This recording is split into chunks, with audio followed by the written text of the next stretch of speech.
பிள்ளைங்க நூடுல்ஸ் சாப்பிடணும்னு சொல்லிட்டு ஆசைப்பட்டு கேட்டாங்க. நான் வந்து நூடுல்ஸ் அடிக்கடி செய்ய மாட்டேன். நான் செஞ்சு கிட்டத்தட்ட ஒரு 5 மாதம் இருக்கும். அடிக்கடி செஞ்சு கொடுக்க மாட்டேன். ஏன்னா உடம்புக்கு ரொம்ப கெடுதல்ன்றனால, சரி என்னைக்கோ ஒரு நாள் தானே கேட்குறாங்க அப்படின்னு சொல்லிட்டு இன்றைக்கி செய்யலாம் அப்படின்னு ரெடி ஆகிட்டேன்.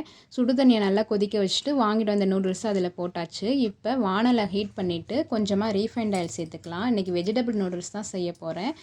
ஆனியன் கட் பண்ணி வச்சுருக்கேன், அதையும் சேர்த்துக்கலாம். கேரட்டும் குடமிளகாய் இதெல்லாம் சின்ன சின்ன பீஸாக கட் பண்ணி வச்சு அதையும் சேர்த்துக்கலாம்.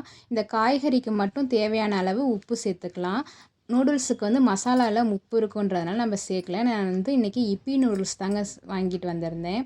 அதான் செய்ய போகிறேன். இப்போ வந்து காய்கறி வந்து 50% வெந்துடுச்சு. இப்போ நம்ம சுடு தண்ணியில் போட்டு வச்சுருக்க நூடுல்ஸை சேர்த்துக்கலாம். சேர்த்துட்டு அது கூட மசாலா இருக்கும் இல்லையா, அதையும் சேர்த்து ஒரு கிளறிடலாம். நூடுல்ஸ் வந்து ரொம்ப டேஸ்ட்டாக தான் இருக்கும். ஆனால் அடிக்கடி செஞ்சு கொடுக்கக்கூடாது.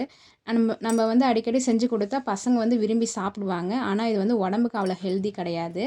நீங்களும் ட்ரை பண்ணி பாருங்கள். இன்றைக்கி எம்மியான நூடுல்ஸ் சூப்பராக சாப்பிட்டு முடிச்சாச்சு. நம்ம சேனலை லைக் பண்ணிட்டு ஷேர் பண்ணிவிடுங்க, சப்ஸ்கிரைப் பண்ணிவிடுங்க. Okay, bye friends.